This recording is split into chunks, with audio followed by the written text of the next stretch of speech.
Man, I developed something over this pandemic. Anybody here know what cannabis hypernesis is?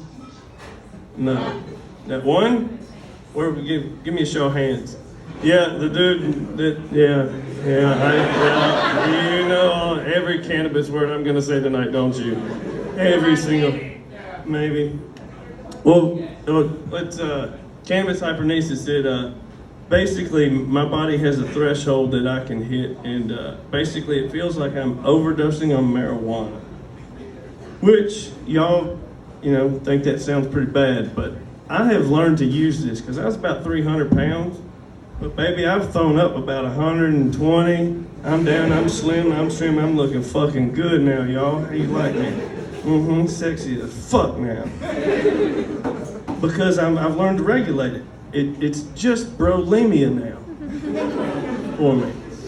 I can maintain smoking flower and blunts and everything else, but I go out to Floyd Fest or another music festival and I binge some LSD and some mushrooms and just start taking everything that everybody's handing to me, and next thing I know, I come back the next week and I'm at work throwing up like the little white trash supermodel I am.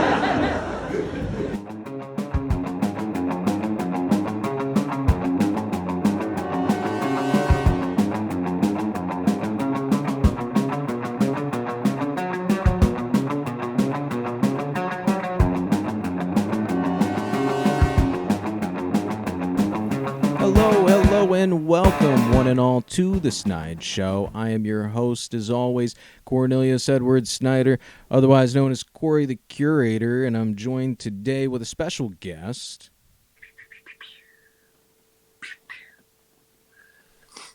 The MulletInfluencer, Zach Assad, coming at you here from my living room studio. That's right, man. It's a cool, groovy little spot he's got there, and I'm glad to have you on there, Zach. The MulletInfluencer, as it was. I believe you're the one that brought it back, right? I wish I could take credit for it, but I think there was a couple of others before. I brought it back to Southwest Virginia. There we go. Where it was a burning ember. There was still a couple of little embers laying around. I was just, I'll start a fire with these guys. You held your smoke up to the ember and took a big drag, and then the hair from your sides and part of your top just came off, and you took a vow right there with the Lord, like Samson. Exactly. Yeah, I'm trying to myth build with you, man. I'm trying to build your mythology here, dude.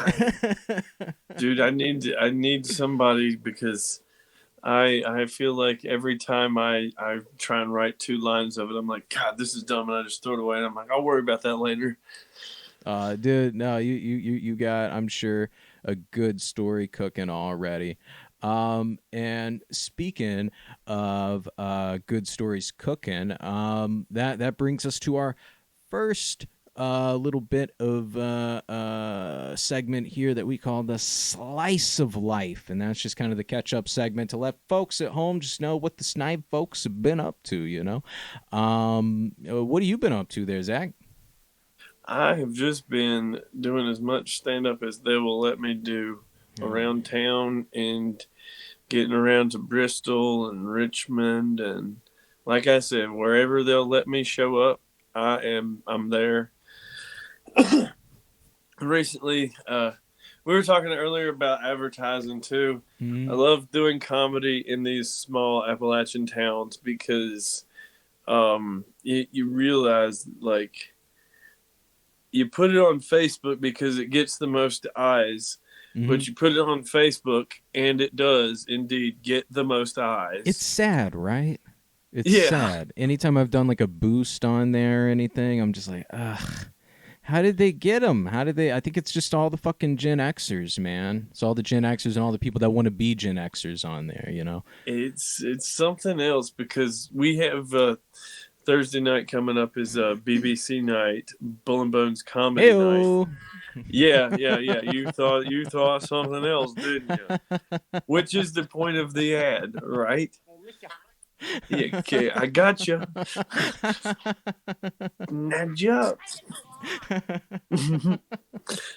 But yeah, you put it on the what is it? Everything Christiansburg Uncensored. Yeah, which And you I'm think would thinking, be the spot, right? You know. I'm like, surely this is the place where they will understand comedy. Yes, right. You would think. You would think. Nah, man. Nah. No, no. The only negative comments I got on an ad were everything Christiansburg, and they were like, "You think they would have thought that ad out a little bit more?" And I was like, "I think it hit Yeah. if you're responding."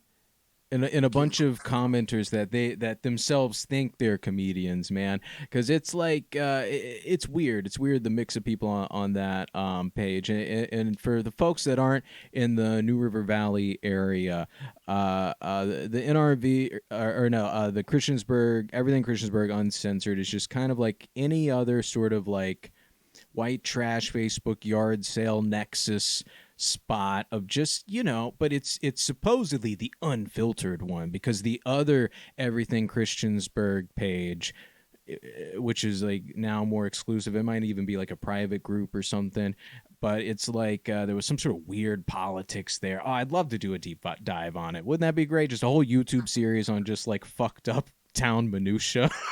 Hey, I got one for you. We need to sit down and read Pulaski Talk of the Town. Oh, that's a great segment.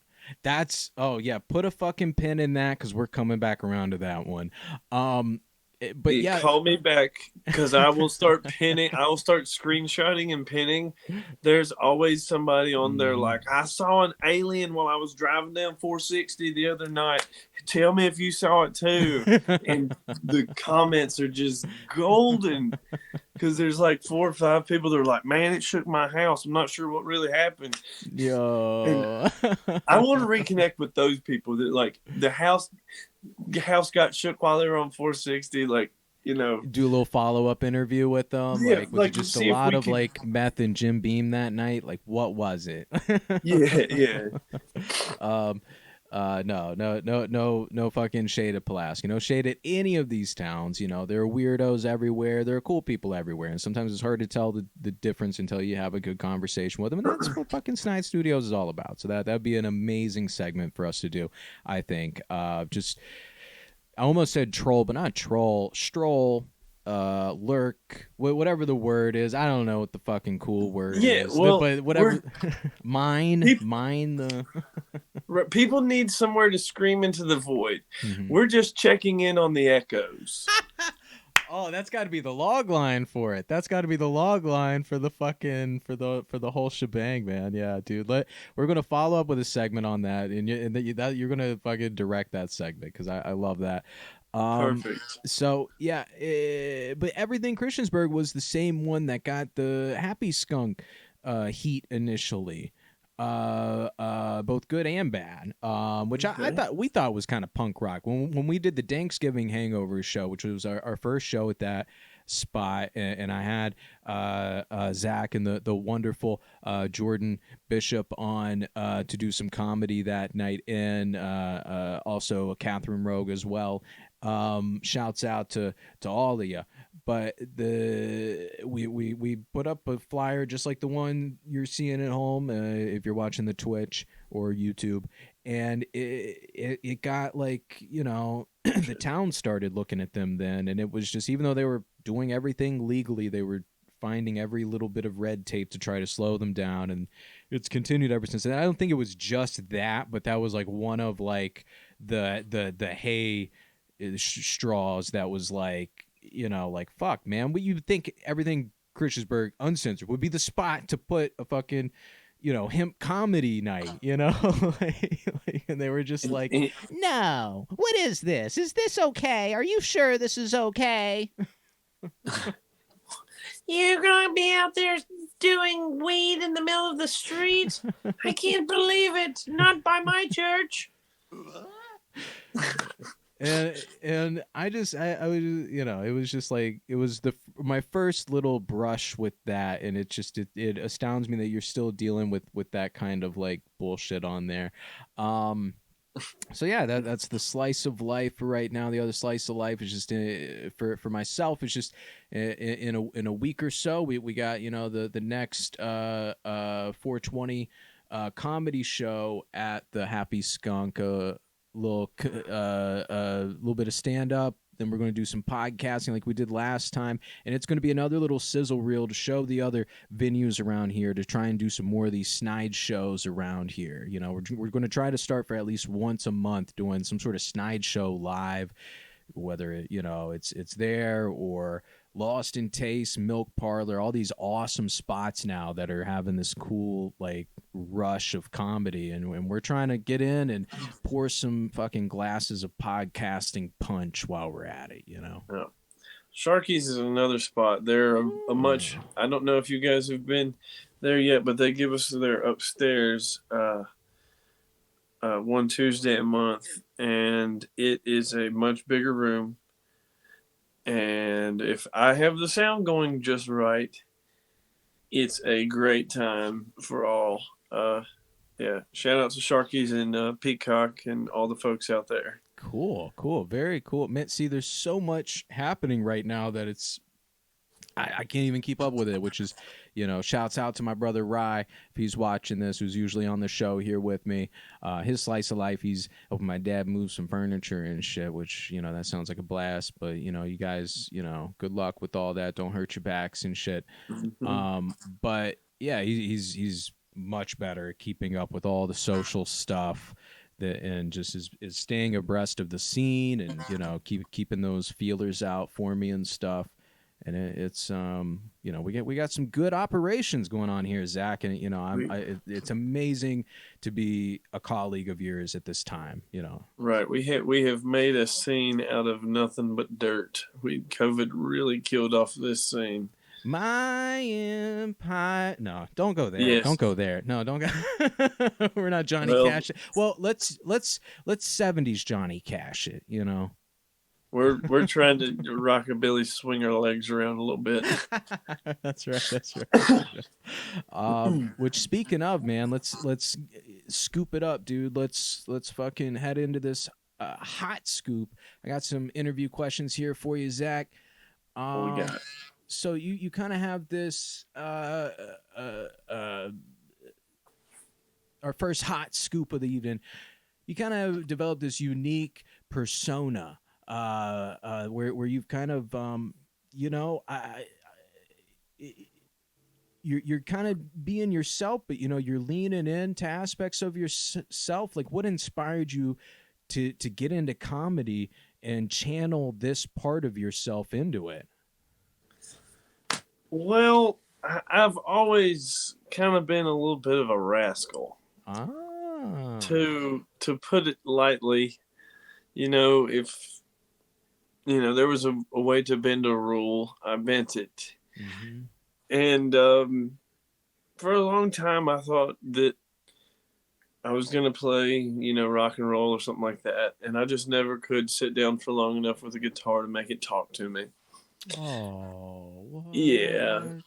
And eventually I was like, look, I'm really funny. And there is absolutely no comedy in this area.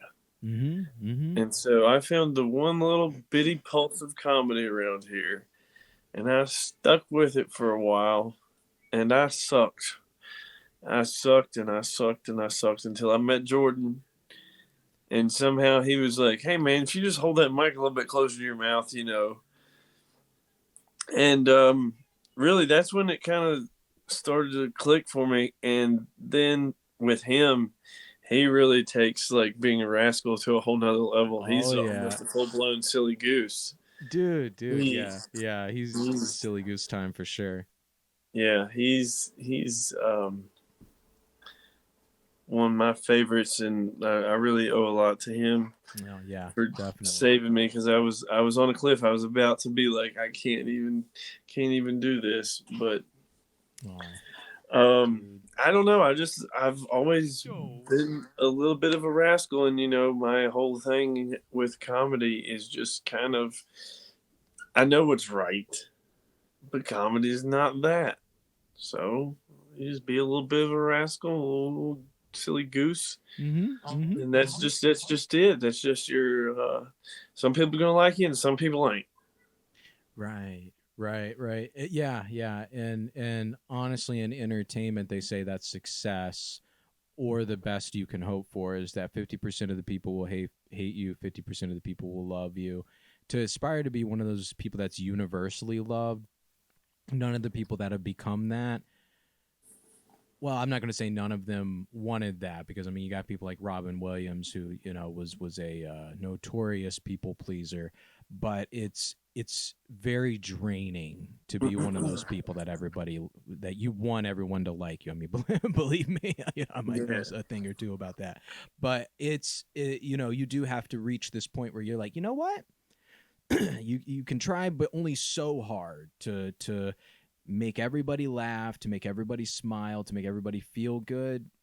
And you know, sometimes it's just not that. You as always are saying a lot that resonates with me, Zach. You know, you've been that way since we were tykes, you know. Right, we go way back. Yeah, we really do. You know, a little peek behind the curtain, folks. So how do you typically prepare for a performance? You know, you mentioned a little bit of nerves, like what, you know, that, what else keeps you going? Like, what else keeps your confidence going besides that, you know, support of your peers? Man, it really depends these days, because I've started even producing shows now. So that adds a whole nother element of nervous, like, okay, everybody's here, but the guy that's coming from, you know, whatever out of town, not going to name them because we only have like 3. That's basically naming names at this point. Yeah. But yeah, he'll be here at 7:30, but the show starts at 7. So like, I'm there like hosting the show, like, guys. Yeah. I don't know if this is going to actually go well. Right. And just again, you know, you go and call it back to, I can't even remember how much was on mic, but yeah, just sometimes the compromises and stuff you got to make. That's interesting. So what gets you through that? But not much. Just White just sit knuckling down. it? Yeah, white knuckling it, and I just like grab my pen. Sometimes I sneak away to the corner and try and make out a set list while I, you know, try and clear my head. But other than that, you know, like preparing for a set, I just sit down pretty much at work nowadays, because, you know, I'm still day jobbing it. So I'll sit down at work and be like, well, what's the biggest hitters? And, you know, I'll go back through my, I have a YouTube channel that's full of my old sets that I don't really advertise much. So you get a little inside baseball here if you log on to the Snide Show tonight. I'll go on my YouTube and listen to old sets and see like what hit the best, the last, and, you know, make my list that way. You know, and then just once you get to the venue, it just sucks until you go on stage. So for me, I don't get any enjoyment till I'm on stage, and then it's still like I gotta throw a couple of easy passes to get myself going. You know, I gotta have a couple that I know that are gonna pop real quick. Right. Yeah. The ones you keep in the can. Yeah, but I've also the thing about being a comedian these days is you got to follow these online trends, and I've done so much crowd work recently that I go on stage and I know funny names that I'm gonna call people before they know it, and that's like, that helps a little bit, but that's like magic. still, That's magic, dude. I bet you feel so powerful in those moments. Like, oh man, there's been 3 or 4 times where I was like, the most recent one though, there was a guy in the front of the last show, and I said something about him being bald, and he popped his hat off, and he had like the tiniest little amount of hair on top of his head, and he's like, I'm not bald. And I was like, well, you're stretching it there, bud. Right. Exactly. It's just, man, yeah, that's cool. That's really cool, man. And so yeah, that confidence, I could see why that would really help. Yeah. Uh, so and speaking of your comedy, it's very irreverent, it's very edgy. How do you balance pushing boundaries with staying true to your voice, but not crossing any lines? Like, Well, usually the premise that I start off with is on the other side of the boundary. So I just kind of try and figure out where my joke is, because I know that like where I start is going to get me some letters.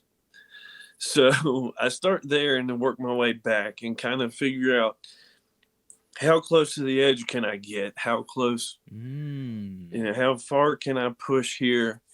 And having, a wide array of comedians around me is very good, because I can be like, hey guys, what is this? And they'll be like, that's a hate crime if you say that into a microphone. And but this is how you could say it if you don't want it to be a hate crime.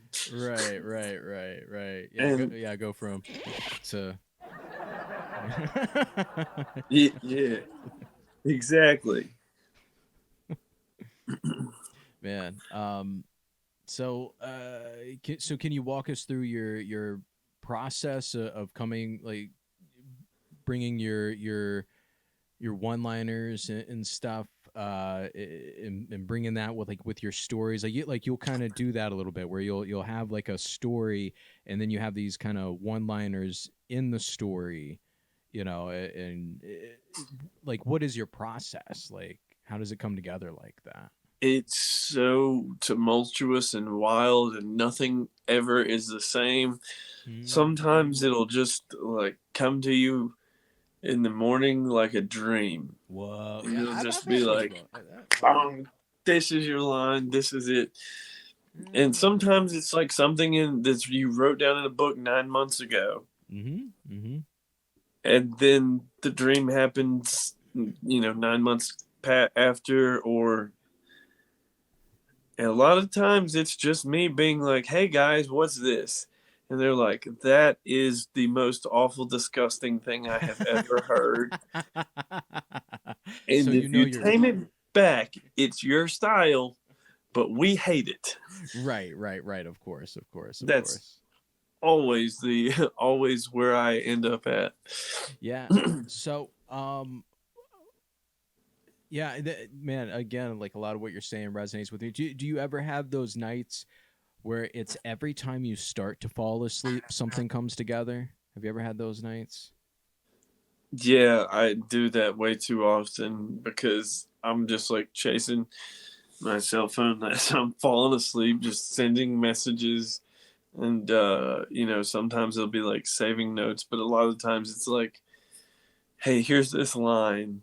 And then I'll wake up the next morning and I'll like 4 or 5 people are like, why are you telling me rape jokes at midnight? Like, please stop this. Don't do that again. Yeah. And it's like, hey, try being the one trying to fall asleep to rape jokes. Yeah, I mean, we all have our own demons here. Mine.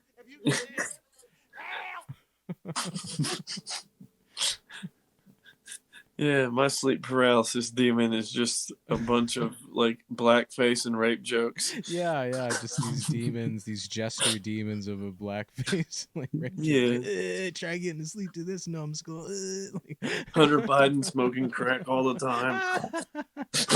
Dude, man, yeah, like, man, whenever you get your show, like, the opening has to be like just all these like animated, like, psychedelic demons of just like terrible things, but they're kind of funny, like coming out of your head or something. Like, I don't know.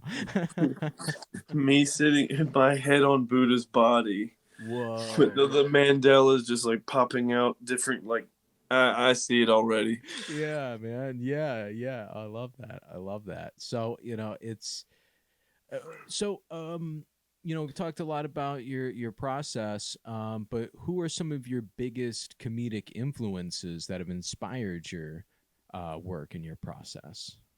Oh man, we did a top 5 at the last one, and The Thanksgiving hangover show, folks. That's up there. That's on the channel. You can go watch it now. yeah, and see how many of my top 5 are still on there. Right. Hedgeberg is the number one for like stand up. He's the like arc that we all aim for, I guess. Mm-hmm. At least, you know, my genre of comedy. Yeah, in the one-liners. Mm-hmm. Non sequiturs. Him. Let's see here. Sam Talent is one that's out right now that not a lot of people have heard of. That every time that dude talks, he just makes me giggle so freaking much. Wait, that's an author. Wait, is this guy the guy? Yes. Oh. The book is about stand-up comedy. Oh. Yes, and he just put out a new 13 minutes on YouTube. Yeah, Running the Light. Yes. Chubby Behemoth. Every time that dude talks, I laugh. Yeah, all right. Well, you just added another one to my list. Cool. Perfect. Yeah, Sam Talent's one. Shane Gillis is more popular, more mainstream. Yeah. Let me see here. Man, I did say this one at the Thanksgiving hangover. Red Fox. I just heard another lovely Red Fox story that it's tax time, and this just really makes me happy.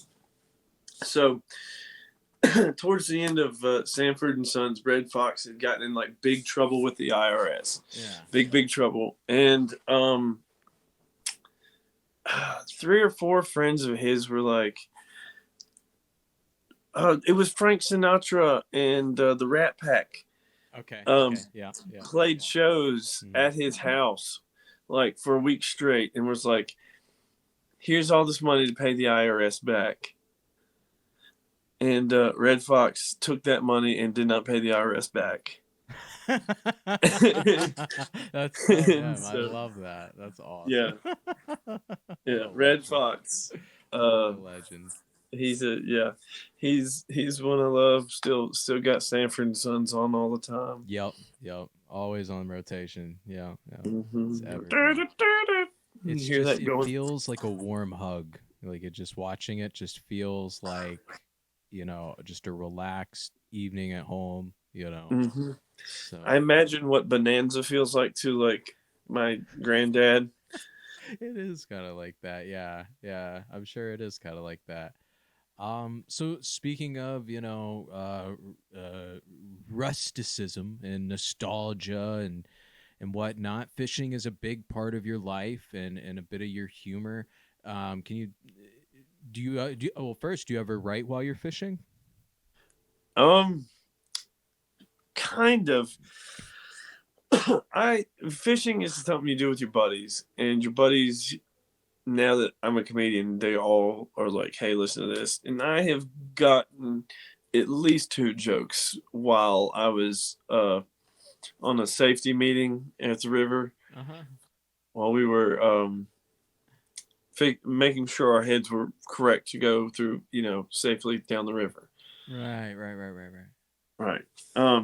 So I get them like that, but as far as like fishing is really like my I guess my disconnect. Your respite. That's your respite away from all of this. Your exactly. Your sanctuary. I could see that. Yeah, there are definitely like gaming for me is like that, where it's like that's, you know, well, now it's gotten tied into all of this with the streaming and stuff, and but there's the gaming I do on stream and the gaming I do off stream, and off stream my brain is just not even in my body. But yeah, I could see that. Hiking too is kind of like, you know, it's like I don't want to think about work, I don't want to think about art, like I just want to hike, right? Like not think about anything. So, but well, I guess that covers writing that right there. Writing and comedy though is kind of something that just like once you have that thing pumping, it's one of those muscles that as long as you keep working it, it's just gonna keep flipping over. It's that thing that like I'll be going fishing, and you got to get everything there, and then once you get there on the river, you're like, all right, I'm disconnected, and then all of a sudden I'm fishing along, and fucking 4 jokes fly by my head. Yeah, and that's like the falling asleep thing. And of course, it's like a moment that you can't just like fucking start writing it down or going into like your Google Notes or whatever. Yeah, it's yeah.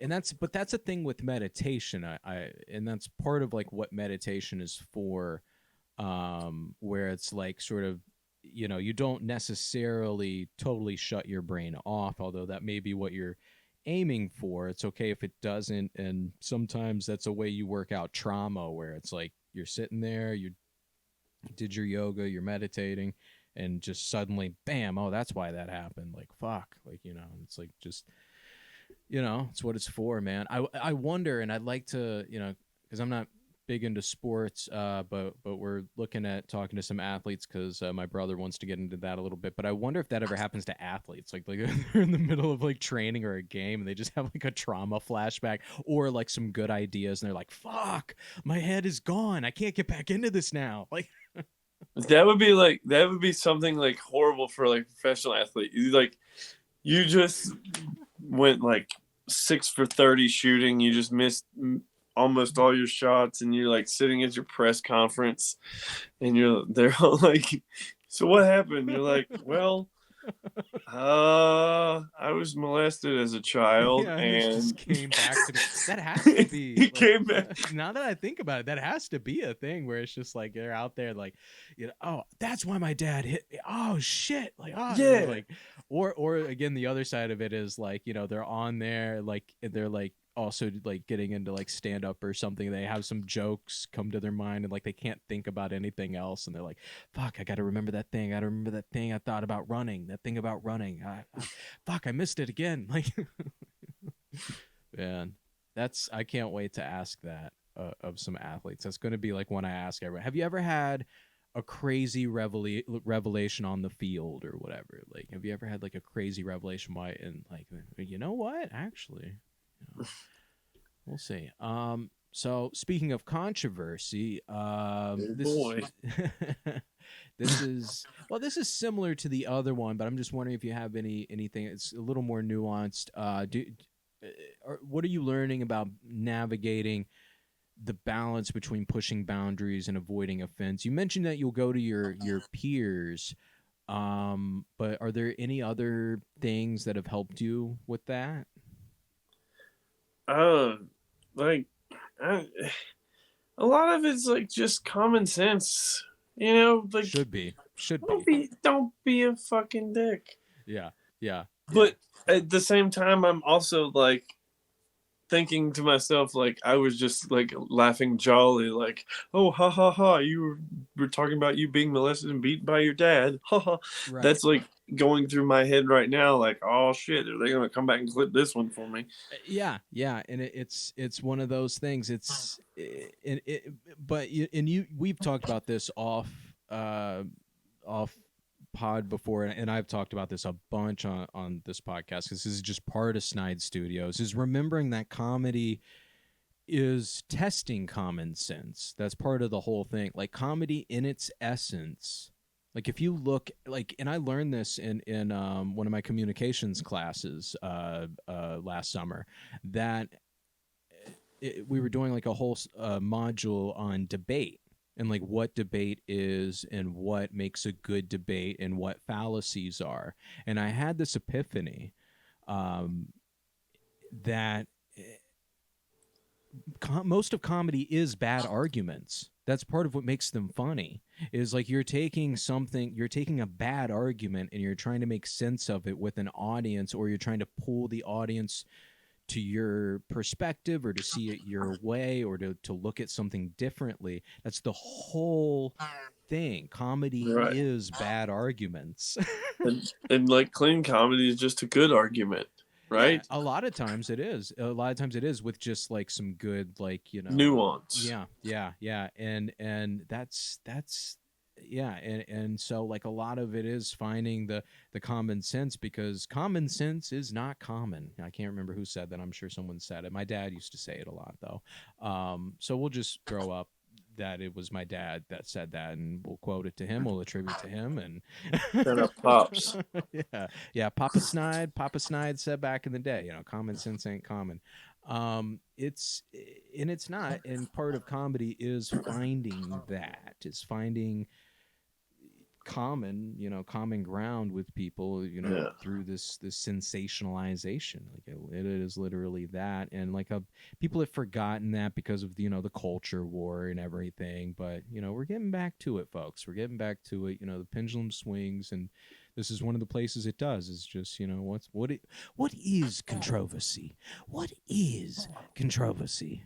Right. And where is and the culture war, as much as it's happened, it's slowing down so much.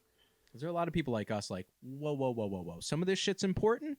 Yes, some of this is important. Some of this is like, y'all are like on nitpicking on some crazy shit. For real. Like, come on. There was something that happened recently. Was it the meme about voting for Hillary? Did you see this? No, I don't know if I did. This dude gets sent to prison. He tweeted out this fake ad that was like, you stay at home and save the spread. Text 5912 Okay. Hillary to vote for Hillary this election day. Right. And it was like just a put together, like some photoshopped bullshit joke meme. Yeah. No official office thing, no official government signature on it at all. Wow. Any registered voter should be able to look at it and be like, that's not how you vote. That's not. Yeah, exactly. They texted like, Yeah, but they took his ass to jail this week. Whoa. Because he was fucking with the election. Man, yeah, that's some wild shit, man. I don't know, man. That's just good, clean family fun. That thing, I'm sure, just made its round on Twitter that day. Yeah. And plenty of registered voters on Twitter were like, ha ha ha ha ha. Yeah. And it's just such a, there's so much wrong, I mean, this isn't totally connected, but it's a similar thing where people are taking something seriously that shouldn't be taken seriously. Like the Biden administration recently, or maybe not so recently at this point, but like 6 months ago, used this one infamous TikToker as like their kind of spokesperson for trans rights. But you look into this person's TikTok and they were putting some crazy shit out there, some radical shit that even most rational trans people wouldn't agree with.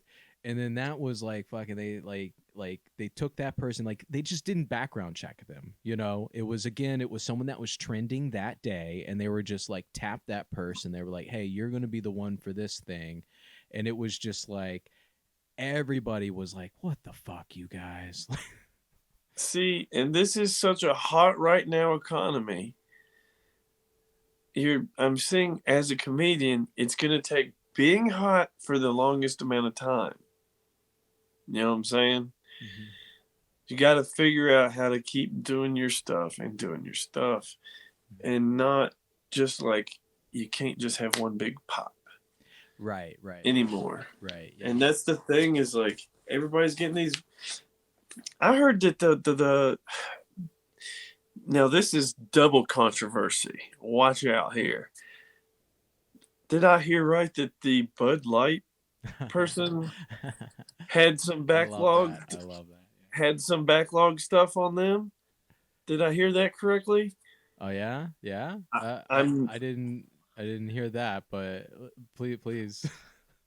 I mean, I stay on TikTok too much, I guess. It was something today, like, and I'm sure this will probably be disproven by the time we get this online. This shit's always changing. This shit's always changing. You know? Exactly, because the delete button is so close. But it was something like, maybe it was a stupid thing where they were like, they said the N-word singing or something in a song. It may have been something like simple as that, but like, I just thought it was hilarious that like everybody's like, I'm not smoking, or I'm not listen at me, I'm not drinking Bud Light, and then the next day I was listening to TikTok and something funny about their activist came out after I wrote 3 jokes about it.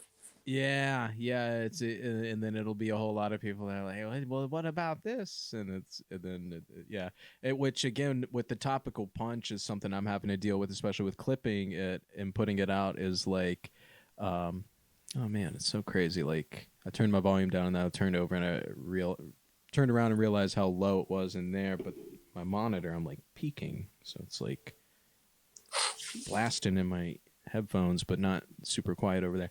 Anyway, but yeah, and with artists especially, because I do think it's different, an artist and like a spokesperson, but like a spokesperson, they should have, they are literally supposed to be representing something. An artist is kind of like, an artist is going to be weird and dirty at times, and like there might be some controversy, but there's a couple characters in there about to come out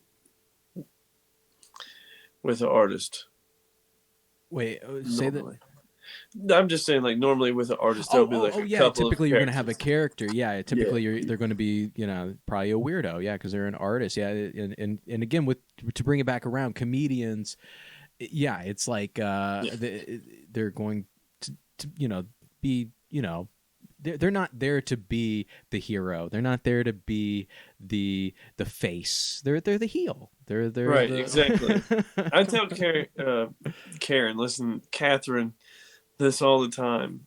God bless her, because she is definitely the one that's like, always. She's like, that's too much. And I respect her for it, because again, like, you got to have these checks and balances, and that's part of her thing. But yeah, please go on. But yes, geez, derailed myself here. I'm sorry. I think I kind of got you. But yeah, she's usually the voice of reason on that stuff, and kind of a conscience. Yes, and I love her. Mm-hmm. Oh, the first time we ever had a situation arise, God bless her. She was like, basically the way she encountered me was like, without Jordan, you're just a racist white guy. And I was like, hold up, lady. Hold up. There's several aspects to my humor. Mm-hmm. And I was like, right now in this set, I have like political, blah, blah, blah. I'm glad that you have checked in on me hate criming the gay community and the black community. But you have not once checked in on the sexual assault community of my tiny little butthole. Because I talk about me getting assaulted a lot. Right. And I was like, yeah, I get that I am, we do talk a lot of things. And she's like, yeah. But yeah, that was our first interaction, was like, hey, I'm going after a lot of things here, and we're spreading a lot of butter. Yes, yeah, exactly. And again, we need, and that's the thing with comedy, is we need everybody. And that's the thing with democracy, is everyone needs to have some sort of a voice in some way. But but it's also meritocracy, and the cream always rises to the top. Right. And you got to have some talent to back it up, and you got to have some chops to back it up. And Zach, you're one of those people. Jordan's one of those people. Everyone I've had on here is one of those people. Kat's one of those people. It's again, just a wonderful community. And and you all have performed at a variety of venues. You've done like some comedy clubs, you've done some bars. Do you have a favorite type of performance space or audience? Or what kind of audience you're performing in front of there? Or audience Well, to perform I in front? don't really like Canadians. Oh, geez, yeah. What's your problem there with them? They usually stay too far north for me. But I'm not 100% sure. I've had so many like comedy. Another thing, we keep going back to these analogies and stuff. Comedy is also a surprise. So my audiences will always surprise me. Oh yeah. You see, I have posted online. I had the friggin', it looked like 85 to 90-year-old couple that was on a blind date at one of my shows recently. I think On the Commotion Pod. Yeah. Commotion Pod, I told a story about during Halloween. I was doing a joke where like I was talking about how I'm not dressed up as Joe Dirt and my culture is not my costume. And there's this black lady in a dashiki. Oh boy. As I'm leaving the venue. But I was leaving early. I had an obligation, something. I can't remember what was going on. I was leaving the venue, and she says, "Joe Dirt, you're not leaving, are you?" And I'm like, what? What do you mean? Yeah, I was like, "Hey, what's up, fan?" And she's like, "My culture is not my costume either. I love your humor." Yo. I was like, "Oh." See, and that's what I was hoping would happen. And that's, folks, that's if we turn this into an infomercial, that's the success story when it comes to stand-up comedy with the Mullet Influencer, folks. This is what you're going to get with this guy. So for 5 easy payments of $49.99, you can have him at your show. Just like turn it into Yeah. For my Cash App info, just put slide your into my DMs. yeah, like, man, and he'll fucking break some boundaries with you. So what's next for you? What's next for me? Yeah. Well, it really depends on what you mean by that, because I've got a ton of dates coming up next. Bull and Bones this week. I'm very proud of this. Last week I did Blue Ridge Comedy Club, which is, granted, it's about 10 yards into Tennessee, but it's in Tennessee. I'm going out of state for it. Hell yeah. Hell yeah. And then this weekend I have Bluff City, Tennessee. And then next weekend I have Graham, North Carolina. 3 weekends in a row I'm going out of town for comedy. Fuck yeah, so man. That's what's big for me. Next.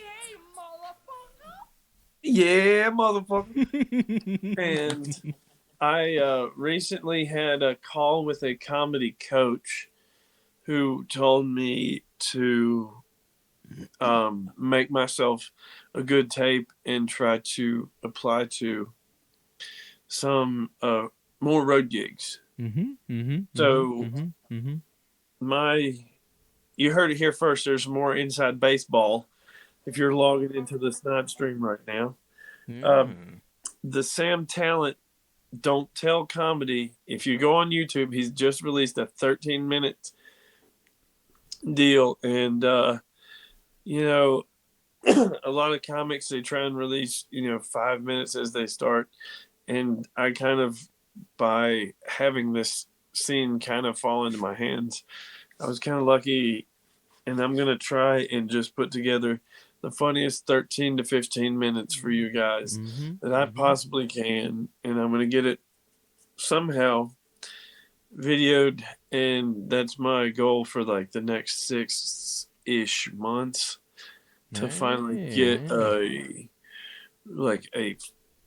high quality video. I'll probably have like 10 of them by the end of this and have to pick one. And it'll be the hardest decision I make in 2025. but we'll get it figured out and nailed down eventually. I want to talk to you a little bit more off pod about that. But yeah, so there's some great things to look forward to, and we'll do another wrap up at the end of this thing. But just in case anyone's going to take off at this moment, just let folks know where they can find you. Where they can find you. At theMulletInfluencer on Instagram and TikTok. You can't spell my name, but you can spell the Mullet. And if you can put the Mullet in all lowercase, and if not, Zach Assad on Facebook, ZACHASSAD. And hop on there. I've got all the dates, all the ads, and I'll be making more silly shit to make you laugh at work. Hell yeah. Fantastic. So without further ado, if you're ready, I'd like to get into a little bit of this Topical Punch. I gotta get me a drink of some Topical Punch. Oh yeah. We can take a quick break, and if you wanna. Oh wait, did you say you needed to grab some drink? No, I'm good. Oh, you were taking a drink. I'm sorry. Yeah, I had it right here. Great. All right. Yeah. How's it go? So yeah, let's move on in. Let's slide right down the wave into our first story here. Very local. Well, not. I mean, kind of local to us. Because it's the Roanoke County Police are warning parents of a potentially dangerous, trouble bubble TikTok challenge. Which it seems it sent 10 elementary school students to the hospital in Massachusetts. They're weak. I'll just say it. Users are to blow a bubble with gum containing oleoresin capsicum, the same ingredient used in police pepper spray. The challenge, as we said, sent 10 elementary school students to the hospital. The students' mouths, throats, and stomachs began to burn immediately after eating the gum, and some had difficulty breathing. The police advise parents to speak to their children as soon as you can about the dangers of participating in this challenge. If your kid ate Tide Pods, give them this, and it'll hopefully kill them. I mean, I don't know what else to say. Yeah. This is like, if it's got, how are we selling this? Like, that's what it is. Are we selling pepper spray gum? Is this like, that's one is this like, if you get flipped a roofie, this is what you're supposed to give a dude, like, if he wants a stick of gum? Yeah, I mean, like, what happened to cinnamon? I remember when cinnamon was the, whoo. If you like big red, fuck you. Yo, like, how do you even blow a bubble with that, dude? How do you get this FDA approved is my question. Yeah, it's a spicy thing. It's like they're like, I mean, I guess there are sauces that have this shit. There must be like sauces that have this shit in it, maybe like hot ones or something. I don't know. Yeah. What else does use? I do need to know. Yeah. Let's just figure this out, because I was curious when I started reading this. It's oleoresin capsicum, which sounds like capsaicin, I guess. Like related to that. It comes from chili peppers. So it's finely ground chili pepper seeds, and then they extract it using some solvents such as ethanol. So they use alcohol to extract this stuff and just make it super. Yeah, so it's like a super condensed pepper. Oh, so this is basically pepper dabs. Yeah, it's pepper dabs, dude. It's chili dabs. Pepper. Yo, dude. You remember how is this hurting people? Oh, dude, I don't know. Yeah, man. This is insane. Like, Kajans, you guys got, I mean, who do we point the blame at? It looks like the parents. The parents are who we're pointing the blame at. I mean, who buys this for their kid? It was elementary schoolers, so it's like, I don't know. Did the kid get a hold of the Amazon account? They got this on Amazon. Like, how did Either way, I am glad to hear that some children went back to the hospital after eating some fucking TikTok shit. Come on, guys. Dude, it never Survival ends. of the fittest. It never ends. Yeah, yeah. This is gonna be the next wave of bitch kids. Now, just, you can't take. You know what? I'm gonna eat my words here, Zach. Literally, we're gonna do this on the Snide Show next week. You know, a couple weeks ago we talked about the Borg. Have you seen the Borg? It's a big old. What is it? A big old something gallon. It's you take, you know, a big bottle of vodka and a thing of Kool-Aid. Or Gator. Actually, no, they use Gatorade. That's the thing. They use that powdered Gatorade stuff, and you mix it up in a milk gallon and then top it off with water, and you just carry that around with you all day. Yeah, Sometimes I'm not much of a drinker. You'd have to put like, I was at the Blue Ridge Comedy Club, and I was like, you know, I think for the amount of money that you put into that vodka bottle, I could take that and go for like 3 weeks on LSD and talk to aliens for that amount of time. Yeah. So let's. That's why I haven't seen no Borg. Cheap weed and applesauce. Yeah, because you don't. I just realized the sound effects were very quiet this whole time. Oh goodness. Moving along, we got the next story here. A woman by the age of 78 has been accused of the third bank heist that she's committed, and said, "I didn't mean to scare you," in a note to the teller. This is in Missouri. Ironic Planned Parenthood ad. I wish it had been on the last one. See, folks, we'll have to deal with a lot less of these sorts of people if you just fucking, reconsider. Just reconsider. Bonnie Gooch is currently in jail on $25,000 bond. She is accused of handing a teller a note which demanded $13,000 in small bills and said, "I don't mean to scare you." She actually said, "I didn't mean to scare you," but, it should be, "I don't mean to scare you," because it's like, bitch, you're still here. You're still standing there with the bag waiting for the bills. You bitch, you're still scaring me. Gooch was also convicted of a robbing in California in 1977 and Kansas City over there in KC back in 2020. She had just ended her probation on the 2020 robbery case in November of 21. Police noted that she smelled strongly of alcohol when they arrested her less than 2 miles away with scattered cash all about the car. Cooch and hooch. Yeah, gooch and hooch. Not you don't want to mix your hooch and your gooch. Yeah, my daddy told me long ago, don't mix your gooch and your hooch. You'll end up tore up. You come across a gooch, you hide that hooch. I don't mean to scare you, but a gooch and a hooch. She does look a little terrifying. She looks like a Rob Zombie character. Folks. She looks like she complains at everywhere she goes. Yeah. She would get the perfect order at a restaurant. She'd be like, "This is cold. Like, take it back." I said, "Take it back." Make sure it's warm next time. Don't spit on it. I know they do it here. Yeah, man. This lady, dude, man. I mean, she is a Rob Zombie character, like a bank robbing grandmama, like a bank robbing white trash grandmama. But I mean, just imagine this 78-year-old woman speeding away from a bank. She's two miles away, cash all about in this Buick. Just like I like the way that she's accurately driving a Buick as well. Yeah, come on, man. I mean, but I guess when you're 78, YOLO. She's like, I used to get away with this back in the 70s.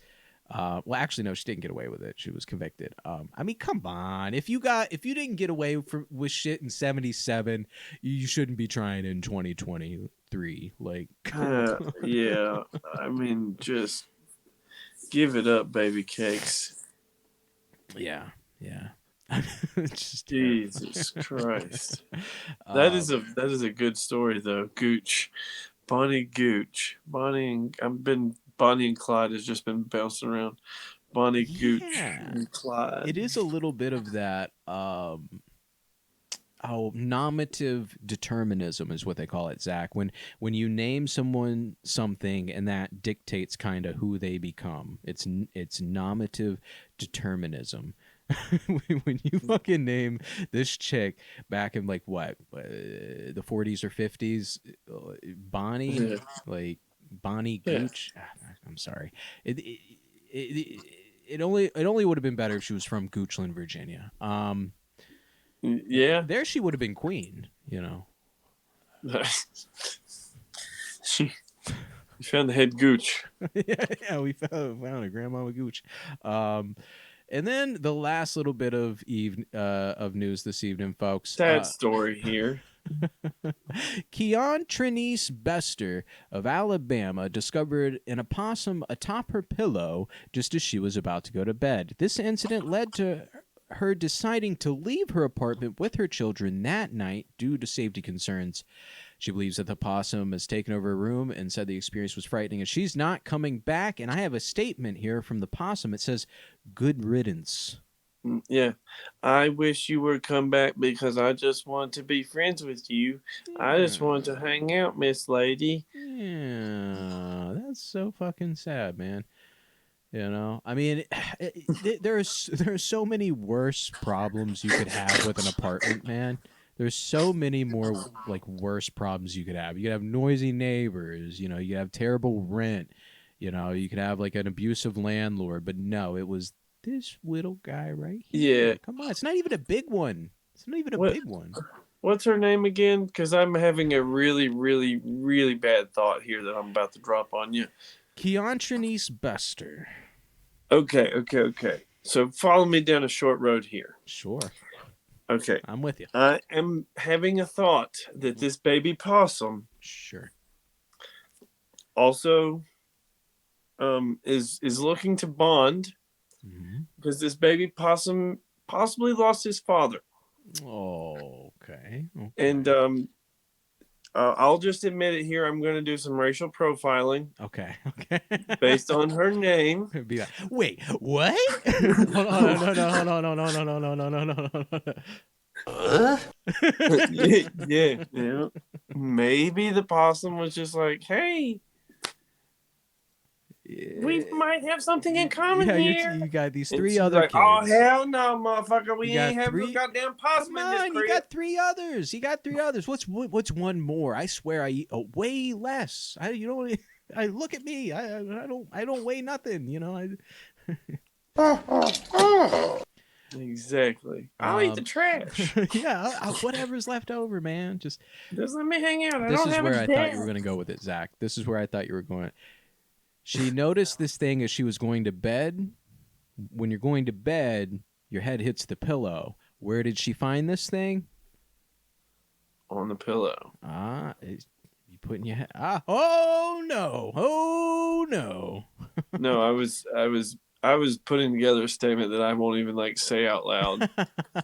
It was I'm just putting little racist clues out there for hopefully people will put it together. Right. But I mean, also, a lot of people, they don't like it, when there are strange things touching their heads.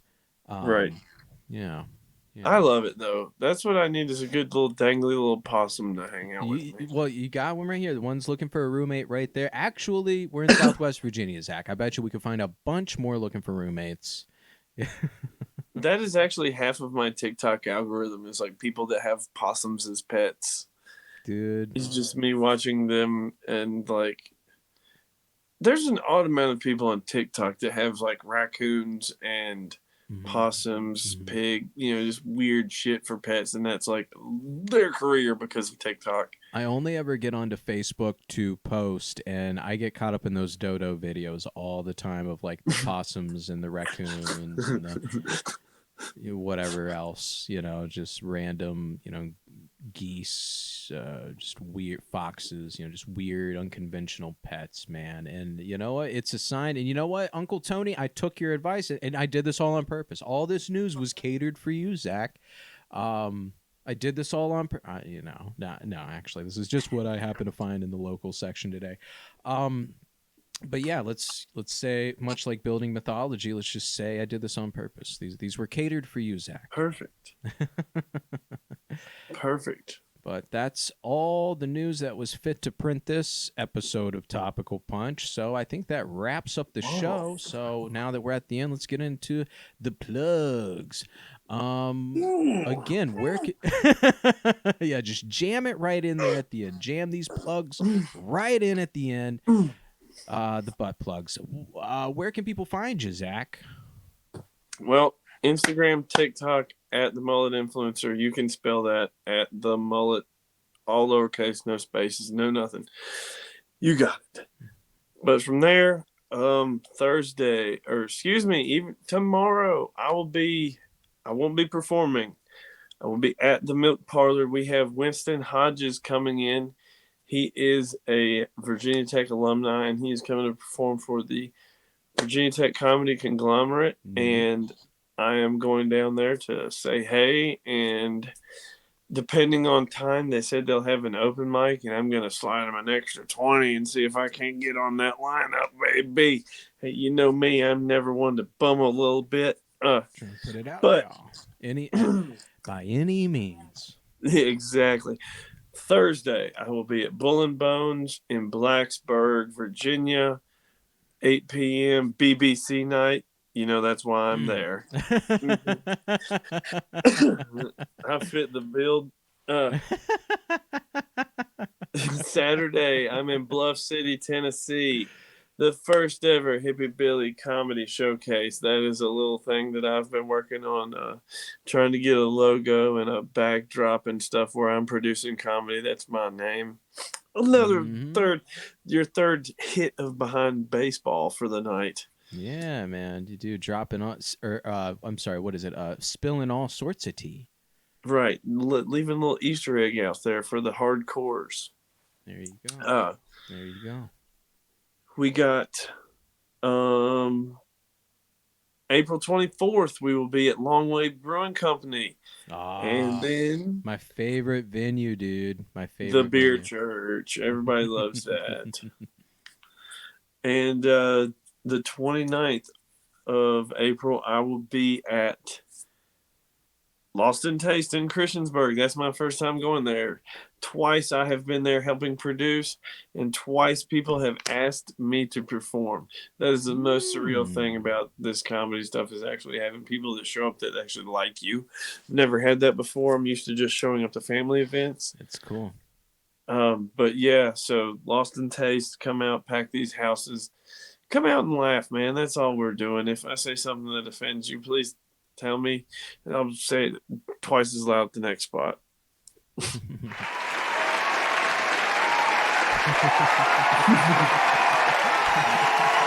I meant the laugh, but that works too. So yeah, we're bringing the fucking community together, Zach. I admire you for it. I respect you for it. Love you for it.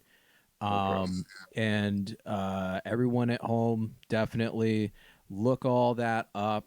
You can find me at Corey the Curator everywhere. Snide Studios everywhere. Again, you know, if you're local to the NRV, I think we got just a few tickets left on the 420 show, so definitely show up or grow up or throw up. 6 of them when I checked today, so come on, guys. Yeah, fuck yeah, man.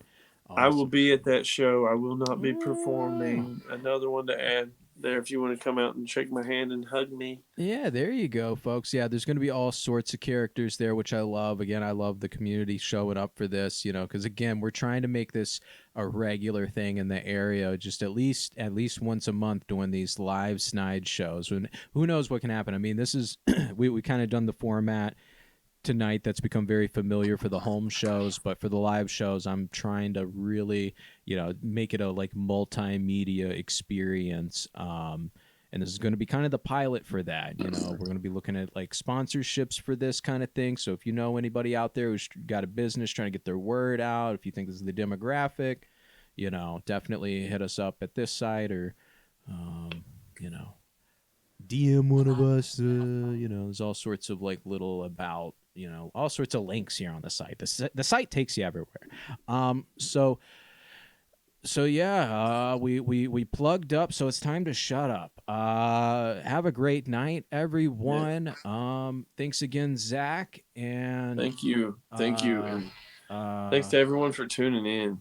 Yes, absolutely, and stay snide. Pow pow pow.